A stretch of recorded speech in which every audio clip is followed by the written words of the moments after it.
Guys, I have a confession to make. I'm 52 years old, and my mother still does not know what I do.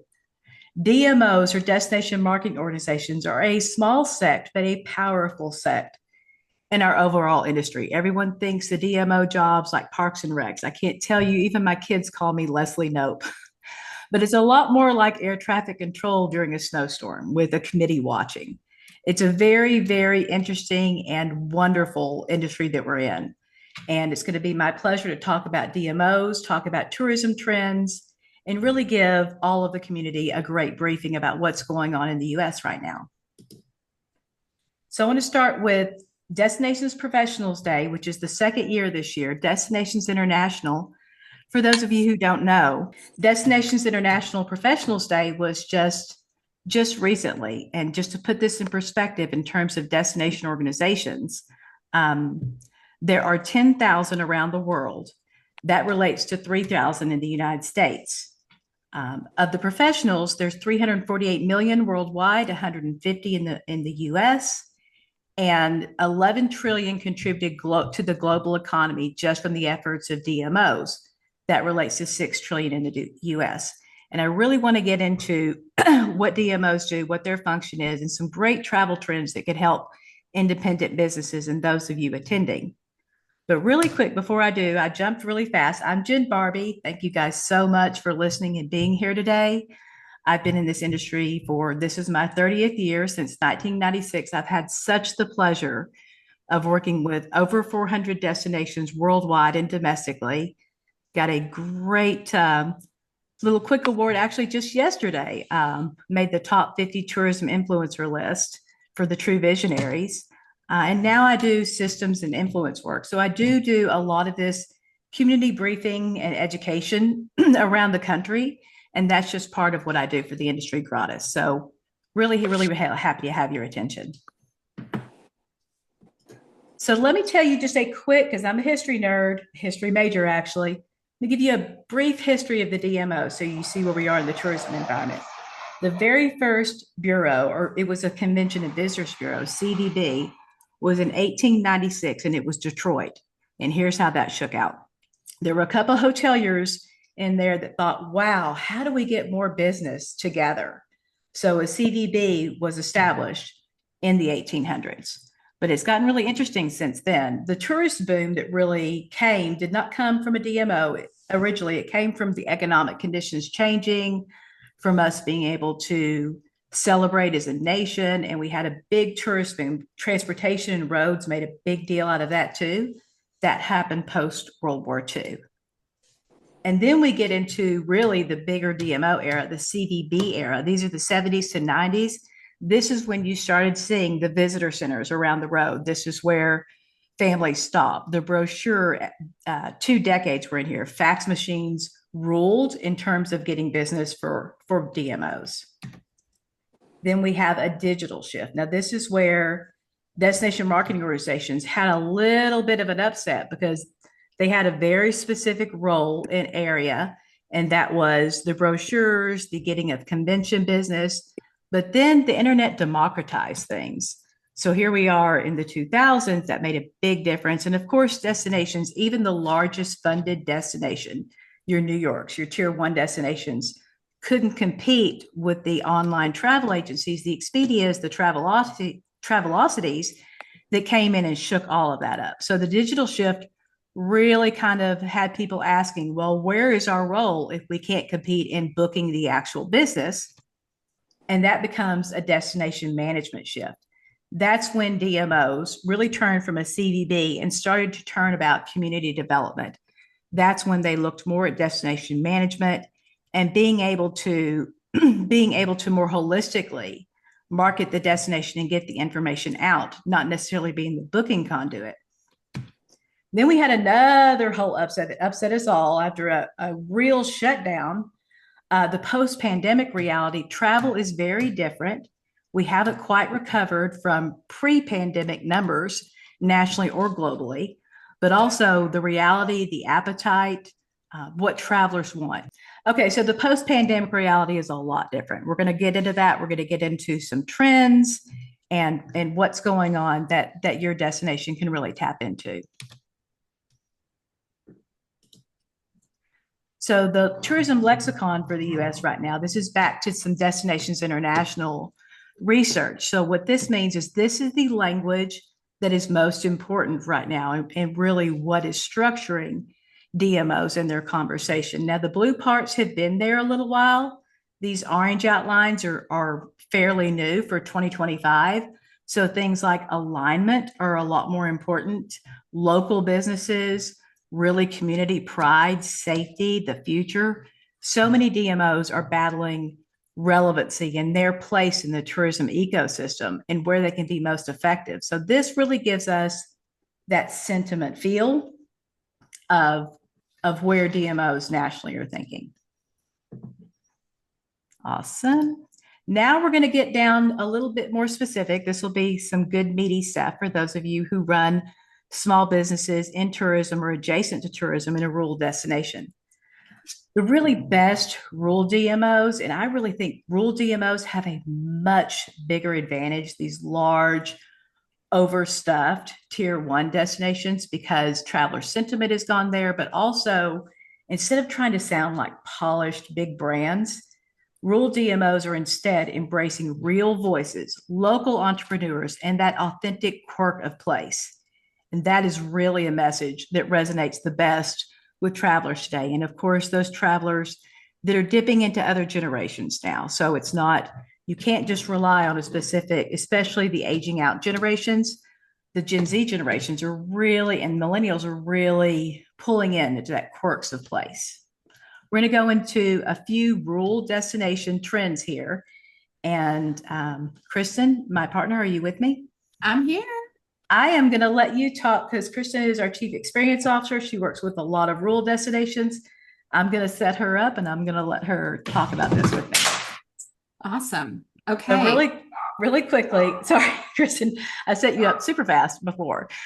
So really quickly, just some other research on this, the drivers, restraints, and opportunities that people are seeing in a rural DMO. Those drivers are searching for that authentic experience, kind of what I talked about before. That's really, really important. And if you can see the low, medium, and high areas over here, that's a fairly significant one. And what's even more significant, especially for you guys, destination, and I hope you're hollering for this part because one of the primary drivers is connection to nature. Sounds real familiar to me. But the restraints are shortage of accommodation facilities. We'll talk a little bit about nuanced lodging in a little bit. Seasonality and demand is kind of a medium issue. The opportunities are a little more government support and encouraging that rural tourism and promotion of those activities in local culture. Now I've teed you up properly, Kristen. Let's talk about Awesome. some of those trends. Okay. Yes. So we're going to cover some trends that are very, very specific to rural DMO tourism right now. These are very high level, but this really digs into some of the more deeper tactical areas of impact that rural DMOs really tap into. And we're going to hit these by looking at kind of where rural DMOs are winning at this right now. So first up, outdoor recreation, which Jen kind of touched on in a little bit. We are, as a traveler, looking for simplified experiences, but authentic experiences, right? And that really pulls out a lot of the outdoor enthusiasts. Rural towns and rural DMOs are doubling down in this system because what ends up happening when you're able to capture an outdoor enthusiast with the product of your destination, you're obviously using a lot of natural product, right? Your trail systems, your water sources, lakes, rivers, things like that, but also looking at these in a way that really feels like a product that you can evolve and a product that you can create experiences around those. So some of the ways that we're seeing that done with rural DMOs is finding ways of taking trail systems with very strong branding and adding wayfinding and maybe some itineraries to some of those experiences. Putting experiences around paddle routes and water-based itineraries, obviously, that is very big in terms of several destinations that have that natural resource. But also, there's several different ways of doing that if you don't necessarily have that resource. So just kind of thinking about that from both sides of that coin. Upgraded access points and trailheads. Obviously, this gets into a lot of trails and various areas like that. But again, using those resources in a different way and adding some marketing and some itinerary and experience-based content around them is where those are really being used properly. And then again, visitor education and sustainability. This whole travel kindly, take care of where you visit, leave it like you saw it and embraced it. That is it's extremely important for destinations that are very much focused on the outdoors and reaching outdoor enthusiasts because by nature, those guys want to take care of the environment. They want to do a better job in how they left that environment and how they got there. And so that to an outdoor enthusiast is extremely important because it sets that trust tone. And that kind of creates a connection to that rural DMO through that. One other area that we deal with a lot and that we've heard a lot in terms of, especially over the last several years, post COVID, is the wellness tourism aspect. So we'll jump into wellness tourism. This is extremely important going into 26 because the trends show wellness tourism is not slowing down. It is ramping up. Rural destinations are embracing that because it is the perfect backdrop for that mind, body, and soul travel. It also is extremely important to think about your wellness audience for rural DMOs as being extremely expansive. So, wellness is not just for a particular audience or a particular demographic, it is for everyone, including solo travelers. So things that we want to, call out that are really being capitalized in these rural DMOs, embracing wellness is nature therapy, capitalizing on things like your hot springs, retreats that are a little bit off the beaten path, or kind of partnering up with those that could put together retreats that are a little bit off the beaten path. Creative workshops, this is where you kind of get your local makers and your local entrepreneurs involved and find ways of really capitalizing on what they're already doing, but putting that in front of your visitor.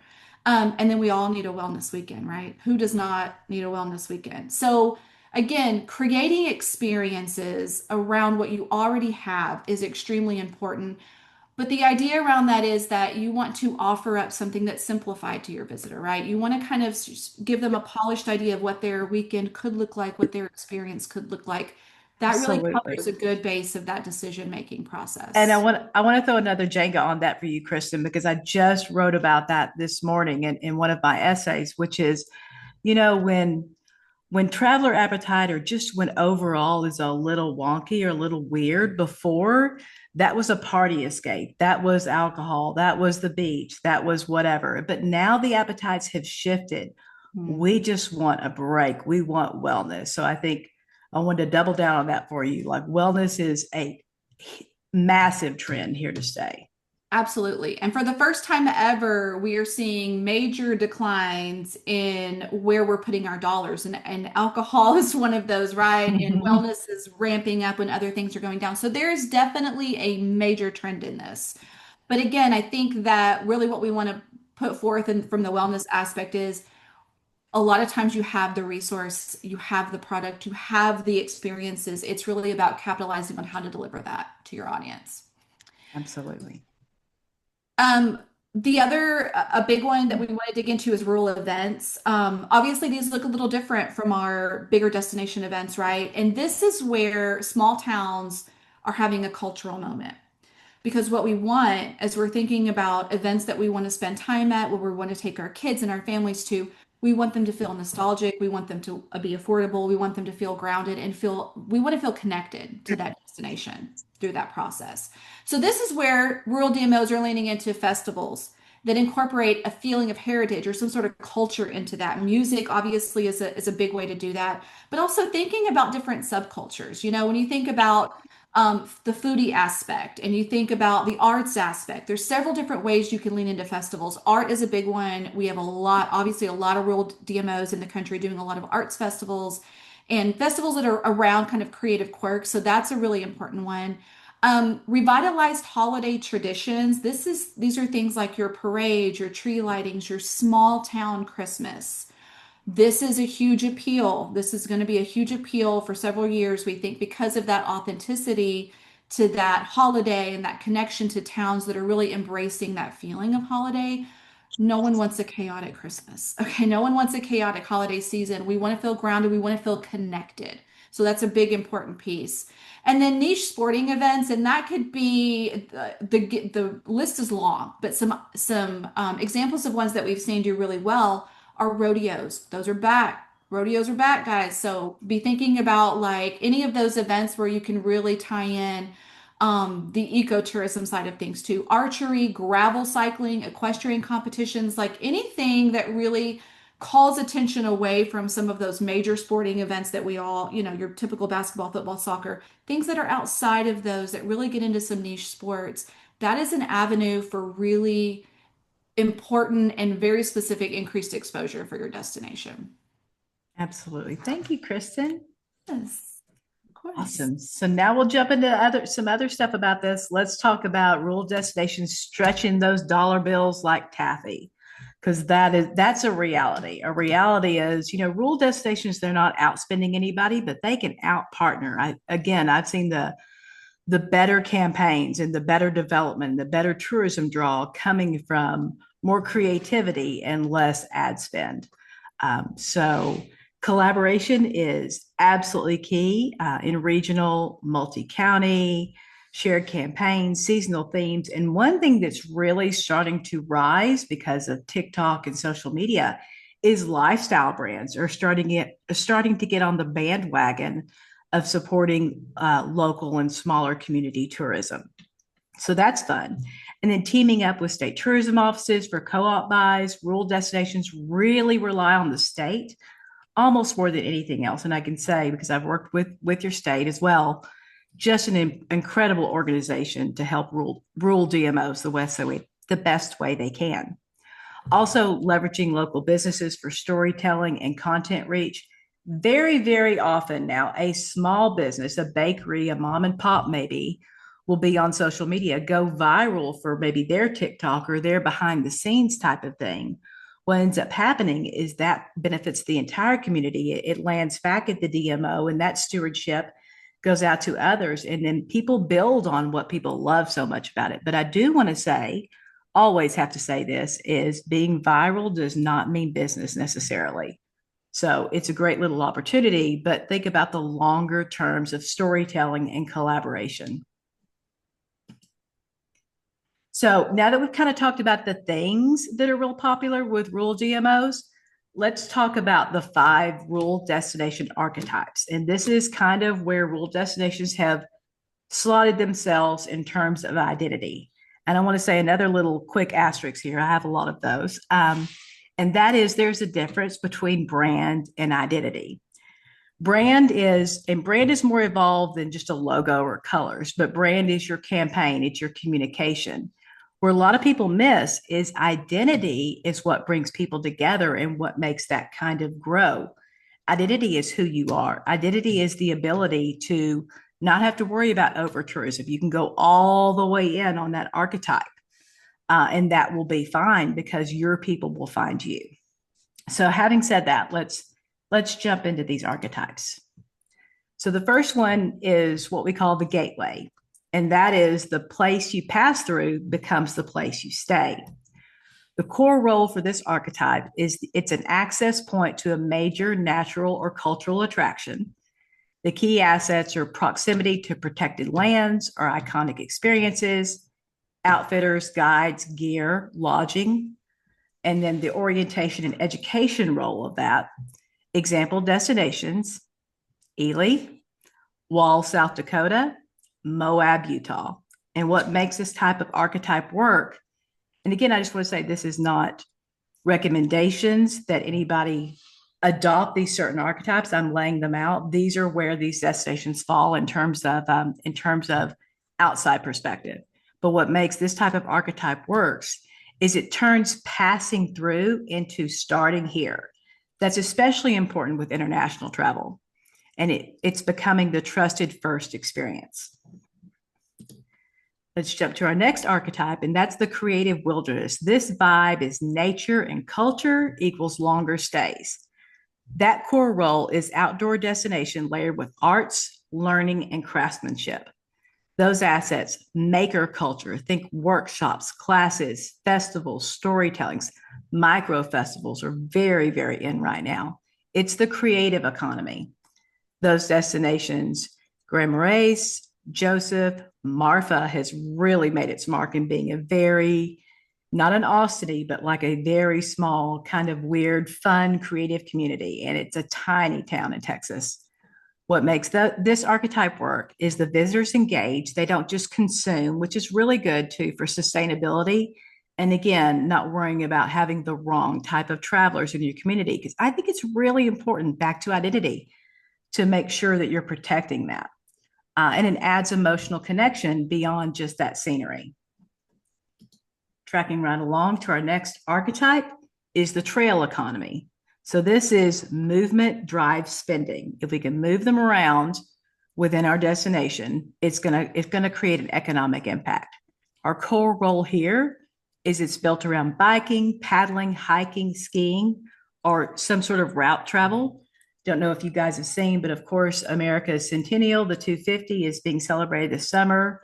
They expect record visitation to Route 66 and all those destinations along the line, which I'm super happy to hear about because those are a lot of rural destinations that haven't gotten a lot of love in the last decade.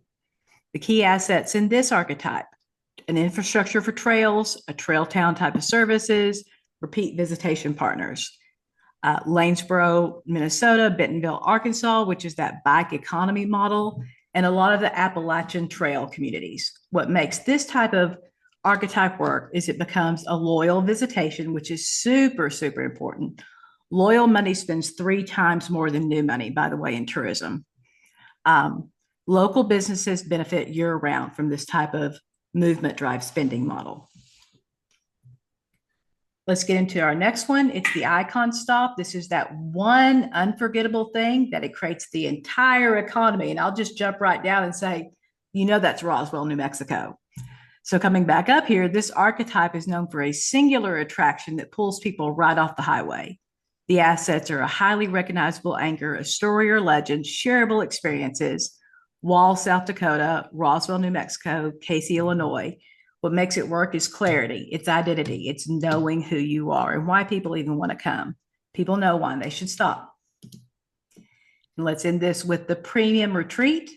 This is that curated type of archetype vibe, rural, but intentional. This is the small destination position is restorative, elevated, deeply curated.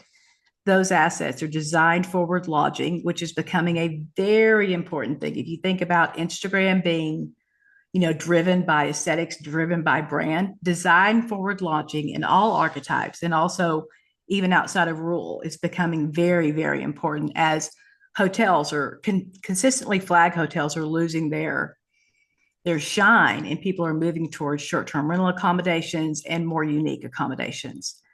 This is more of a slow tourism on purpose, wellness or reconnection themes, high quality experiences. Joseph, Oregon, Ojai, California, Woodstock, Vermont have those down pat. What makes that work is it's really quality over volume, and visitors spend and stay a lot longer. So now let's talk about real quick how DMOs, we're back to the DMO conversation, how many of these DMOs prioritize what they do when they're under a 300K budget. And I will let you know, the average budget of a DMO in the United States, small DMO, not quite rural, but small, is over $1 million. So when you're talking about under 300, it's really, really important to think about those priorities. You have to first protect year-round destination visibility. You've got to think about yourself as a local business and economic support. Small businesses may not be able to afford a loan. Regional and statewide competitiveness. The competition for rural markets is almost as big as the competition used to be for Vegas versus Orlando markets. It's very, very compressive now. Destination coordination. One brand voice needs to be consistent. The visitor economy stability is important as well. What happens without it? Visibility drops, businesses are on their own, opportunities are missed, the destination becomes reactive instead of the ability to become strategic. So destinations of similar size all around the Midwest really operate successfully because it coordinates economic coordination, shared marketing leverage, and long-term destination identity. Having said that, let's go a little broader. Let's talk at the travel predictions for 2026 in terms of appetite, how that might relate to you, your business, your destination. This is from booking.com. You might see a few weird ones here because honestly, when this came out, I was like, wait, I'm sorry, what? This first one, Romanticy Retreats, is really around the whole you've seen the film, now visit the set kind of economy. And that's going to be around being able to be immersed in something that's either from their favorite book, their game, their film, their TV show. That is a big draw and cash in it. And so DMOs, especially rural DMOs, have got to be very strong about their film commission and working with the state on locations.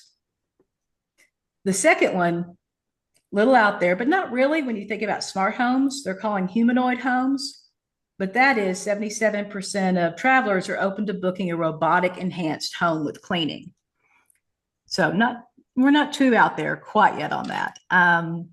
Number 3, I've seen this trending actually for a couple of years now, but they gave it a good name, and that's the turbulence test. People take trips to test a new partner, a new colleague, a new friend, because you know if you're going to get along or not. You can raise your hands here. If anybody's ever been on a road trip, you know if you've really with somebody else, you know if you've really got the vibe there. Here's a fun one: shelfie souvenirs. So we're really obsessed with kitchens right now, apparently, because 55% would travel to a destination specifically known for its pantry products or kitchenware. So a little niche popping up and making the top 10 here. The road trip has been rewired, a lot of this due to a younger audience traveling, but 84% are open to carpooling on vacation now. Interesting there. Number 6, here's where you go woo-woo a little bit. These are destinations. So 47% would consider changing or canceling their travel plans altogether if a spiritual advisor or a guide suggested it's not the right time. Number 7 are locations. And this kind of goes back to wellness, but even more dialed in and specific. Skincare specific travel driven by tech. 80% are open to booking dedicated glocation featuring multiple skin-specific treatments tailored to their personal skincare needs. Now, I'm immediately going with the community I'm talking to today, I'm immediately going, how do we go eco and skincare? So hopefully somebody's listening out there taking these notes and running with some of these trends. Hushed hobbies comes in next. These are pursuits for a louder sense of calm. 43% would vacation specifically to feel closer to the natural world. Again, talking to the right audience for that. Passports come in at number 9. This is 66% would consider recreating a memory or a photo using technology to identify the exact location it was taken. So this has to do with a lot of people finding like older family photos or themselves as a baby with a couple of grandparents. Wow, wait, where did we take this? AI is identifying it. They're packing their bags. Now that becomes new generational travel. Modern milestone missions. 75% justify booking a vacation simply because, you know what, I deserve it. So celebration is now turned in, instead of just having that retirement party at a restaurant in the back, it's become now, let's take that on a road. Let's celebrate life on the road. A couple of quick things on the right here I want to hit, especially the AI spotlight. So our industry is obsessed with AI right now, which is amazing, the fact that they're trying to adopt, but the issue becomes like what the traveler wants and what they're able to produce. The mistake I see a lot of DMOs doing is they're replacing their stock photography, which I also have major bugaboos about. But they're changing that to AI photos, and that becomes a problem and a slippery slope. But as far as travelers go, 78% are really open to AI-powered suggestions. It turns out that we really like advice from AI, but the production of AI is where you have to be very, very careful. Just wanted to lay these out here for you, some really big ones. Of course, we hit a Gen Z spotlight super fast. The testing relationships through travel, that is such a Gen Z thing for sure. They're open to using self-driving vehicles or AI to shape their road trips, and they actively seek experiences that align with mystical or astrological clues. which comes back to nature, wilderness, and how you can tie a lot of that woo in there. All right. Now, a lot of you may have been working in a local community business or a tourism business or work with the DMO or work with the city. But if things feel a little different in tourism today, you're absolutely not alone. This is tough business to be in right now. Let's talk about those U.S. tourism conditions that are changing faster than I could finish the slide. And that puts the DMO role to expand with all these changes. Workforce strain is a super big reality. 65% of hotels report staffing shortages. Hospitality employment remains below pre-pandemic levels. Restaurants and lodging continue to operate with smaller teams. And then we have international uncertainty. Now, this is where it becomes kind of an issue for where you're located geographically, because Canadian visitation, Canada is just breaking up with this travel-wise a little bit at a time. So the Canadian visitation is a real issue right now. International overall is very, very soft. But then we do have FIFA, the World Cup coming. We have some bright spots that may help stimulate our international. There is a significant amount of rising competition. More destinations are competing for the same U.S. traveler, especially when you see more domestic travel happening, which of course in a 250 year is going to be encouraged. You've got other destinations competing for that same traveler. And many times those destinations are bigger, better funded, maybe regional. So it's really important to be creative.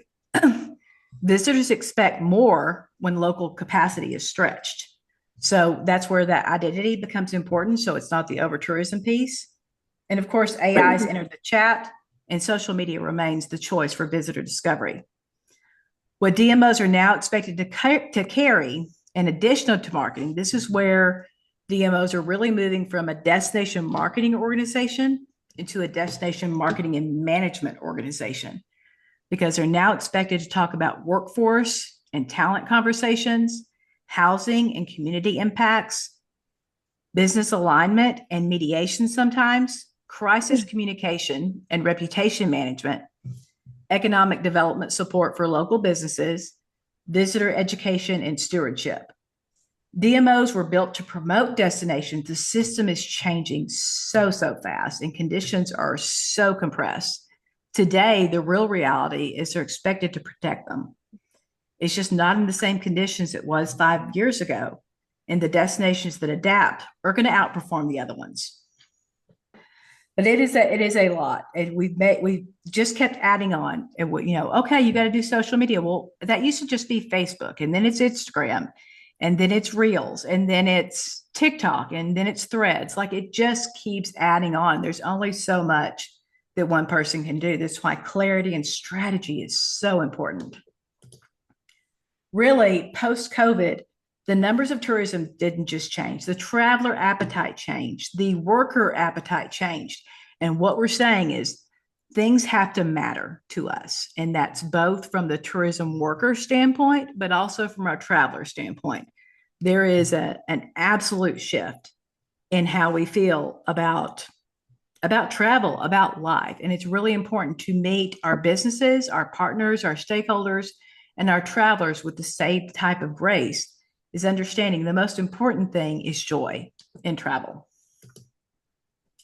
And what we've gotten ourselves into with all of this self-pressure added on, and then the external pressure of things changing and people changing their minds about travel, is that existing passion that DMOs and destination professionals really hold butts up with the conditions that we're dealing with right now, which is a perfect segue to leadership topic about DMOs. And that is, it's important to think about the work that we're proud of here, because doing less than you're proud of, it messes with the mind. So it's important that strategy is very, very clear. And the clarity is clear, especially in such a compressed economy.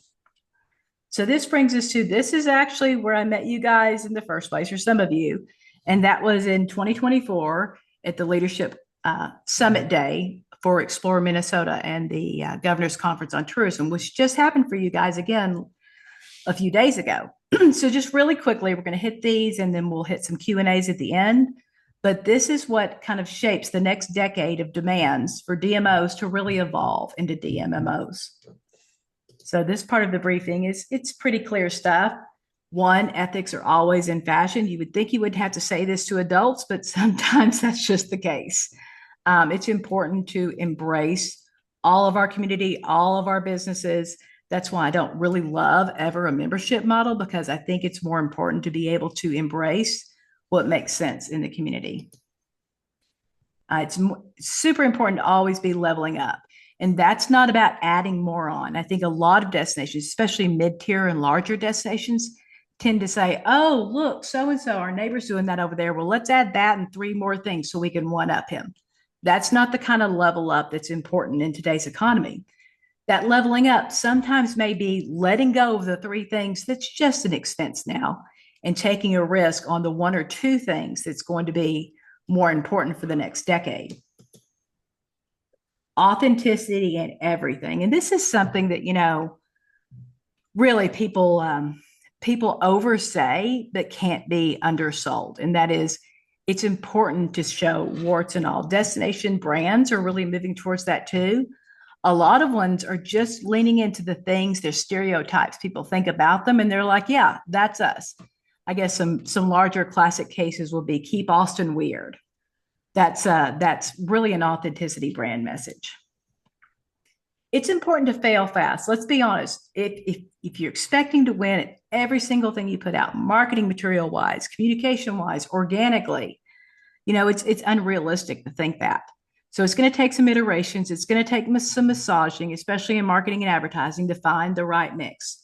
So it's important to experiment and fail very quickly so that doesn't become a problem in your overall destination development. I love courage over comfort. I think that's important. It's easy to just check those boxes, show some increased visitation, call it a day. Don't really rock the boat. Don't usher in change. The change is coming, whether we like it or not, it's happening. So it's important to be courageous over that for your destination. Don't put people in the box is one of my favorite things to talk about, because typically when we think from a destination perspective or from a DMO perspective, we think, okay, what's the tourism product? That's going to be restaurants. That's going to be activities. That's going to be shopping.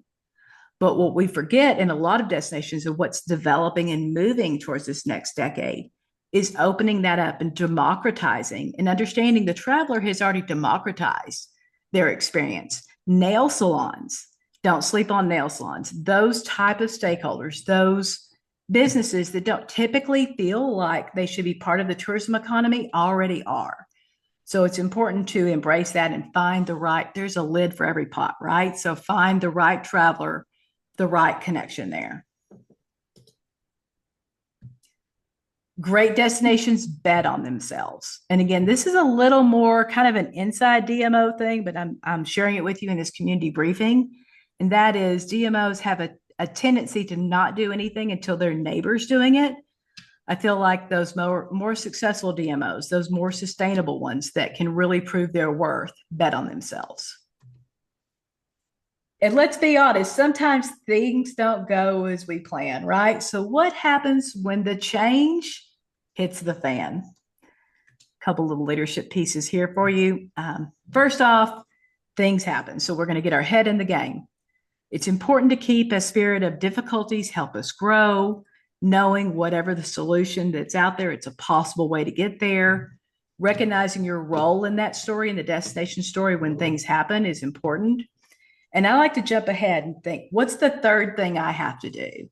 Then I can back the second and first thing up, because analysis paralysis happens when something happens very quickly, like happened with us in COVID. But let's talk about what those types of change are and how we deal with them in tourism. Slow change is like an evolution of travel habits. I talked about some generational things in there, but I can guarantee you a lot of that is still very relevant. How boomers, how Gen X, my generation, how we travel, it's going to take a little while before we're out of the tourism ecosystem. So the evolution of travel habits is what I put in the category of a slow change. Non-threatening trends, consumers really do appreciate outdoors more. Again, that's going to be a non-threatening trend. Everybody's got outside somewhere. And then a slower change also would be generational shifts, just kind of what I mentioned in terms of travel appetite. But generational travel is something that I wouldn't wait too long on, because that is growing and that's going to have a very short window. And then that we're going to move on to something else. Slow change in travel is that experience economy. I put an asterisk on lodging products since I did this for the state of Minnesota before. And that's because then lodging product was still mostly hotels, few little scrappy short-term rentals in there. But it has changed quite a bit with traveler appetite. And now it represents almost 30% of the tourism lodging product nationally. A slow change in travel will be the place of the DMO, how the DMO works with their community, how it works with other businesses, where and how they invest their budget. That's a slower change that's happening. And of course, growth-driven design takes a little bit of time. A lot of businesses would prefer a DMO, look at speed and profit, but that's not what a DMO's function is. It is about clarity and discernment and making sure that our grandchildren's community has something to offer. Fast change, nobody loves this part, but fast change, crisis, quick shifts, tectonic change, who moved my cheese type of stuff. Fast change in travel, these are like travel warnings, which actually is happening US wide right now. It's a big concern that we have the World Cup coming in and several countries putting out travel advisories. So travel warning is a fast change. That also could be weather. Jump down there a little bit. That travel warning could be other related. I know there have been so many, and my gosh, I give you guys grace. So much challenge in the state, but that's the kind of change that affects travel and affects sentiment and affects trust for so long. Changes that change your world. That's the quick stuff that you have to move on pretty quickly. But then there's opportunity. Never want to look at pros and cons without what's the opportunity. Calculated risk, and I always say calculated risk. I'm a huge proponent of risk, but like, know what you're risking. Look for every eventuality. Find out where those paths go. Research and development, big opportunity, and kind of moving out of your comfort zone as well. Opportunity in travel looks like those tech and travel shifts.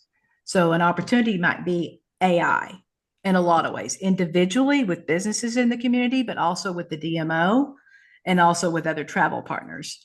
Evolving friends and social connections, evolving that in travel. And I don't put influencers here because I'm not a big fan of how that's boxed itself, but basically, for lack of a better word, social commerce or influencers. The opportunity too is some unusual collaboration. Lots of chambers and DMOs are becoming collaborative. Lots of lifestyle brands and DMOs are becoming collaborative, even credit card companies. So we're seeing a lot of opportunity there. And from coming from a communications to becoming more of a concierge, more of assisting that traveler that already has an appetite. And then what blocks opportunity in travel a lot of times, or in DMOs, it looks like work, because we are really stacked with a lot of what's the next thing.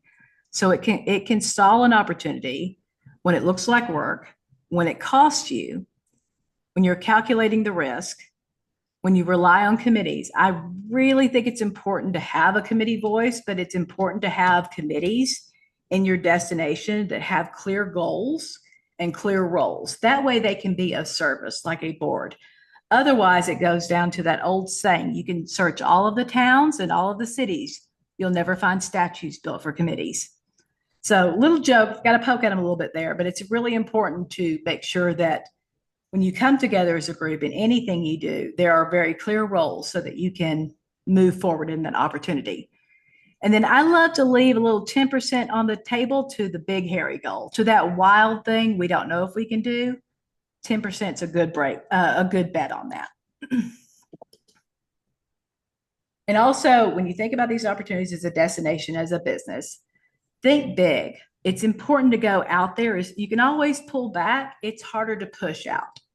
So really try to think about that opportunity, that crisis, or whatever that is that you're addressing as a destination. What is the best possible outcome? No idea becomes bad. It just becomes synthesized. You've got to have that crusade mentality about whatever it is you're attacking. Not just, oh, this is a goal, but like, we're going to do this. We're all going to band together and this is going to happen for our destination, for our city. And think about what if you were able to change the story or what's happening as you're looking at a threat to your destination.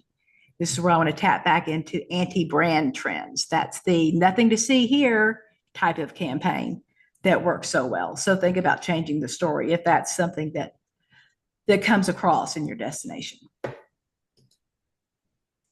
It's really important to find your squad. Who can sponsor the action that you want to take in your destination? What resources do I need? Who's my ride or die? Once you have those answers, you can go a little further in your strategy for that DMMO.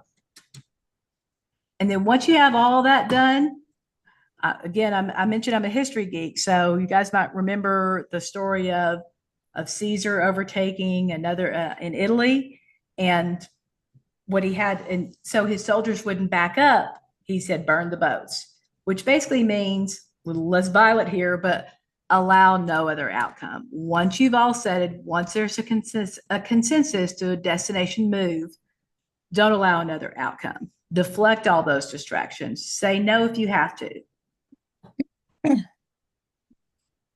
And then I'm just going to leave you with this little snack here before we open it up. I love this exercise. It's how to create impact. These are the steps that myself and my company and I advise on. What's the core benefit of the message we're creating, whatever this is, brand, campaign, strategy, identity. Then we jump down to our plan. What's our 3 goals, 6 months milestones for each one of those goals. So a lot of expansion work here. 5 action steps. When are we going to do them? Then we find our fans. What's our general target message, the problem they have that we can solve, or a dream that they have we can fulfill, the culture we own. Make sure you don't ever fall into the trap of trying to be everything to everyone. I think when I talk to a lot of smaller destinations, I hear, well, what do you want? Well, our occupancy is down. We want more. More what is always my follow-up answer. So it's important to know identity. Where do the fans live? Not necessarily physically, but where are they hanging out? Where can you find them? Provide them a little bit of an itinerary, sample, feeling, connection. Earn the right to ask for that conversion. Collaborate when you can. How do you multiply your impact? What does the breakthrough look like? And how do we stay in action? I can promise you, if you take this little breakdown and apply this to basically anything you want to accomplish in tourism, you'll find a quick path to get there. So with that, I'm going to open it up for questions. Thank you guys so much. If you want to follow me, you can scan the QR code down here. I've got lots of great links. But I want to say it's thanks to community like you guys that America continues to have such a diverse and multi-layered tourism product. It has absolutely been my privilege.